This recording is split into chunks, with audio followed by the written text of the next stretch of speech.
Hey everyone, are you having problems with your internet?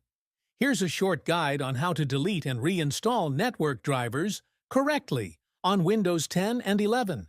Sometimes it shows you have internet, but browsers don't load websites. Follow these steps to fix the issue. First, right-click on the Start button and select Device Manager.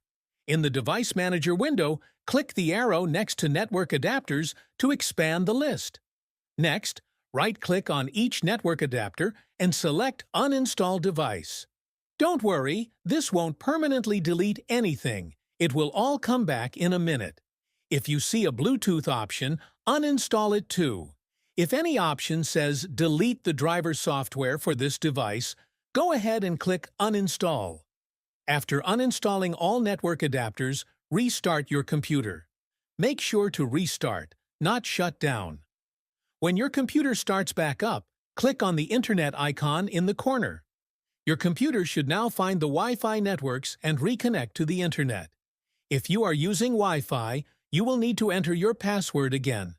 If this doesn't resolve the issue, it's likely a problem with the actual network card in your computer.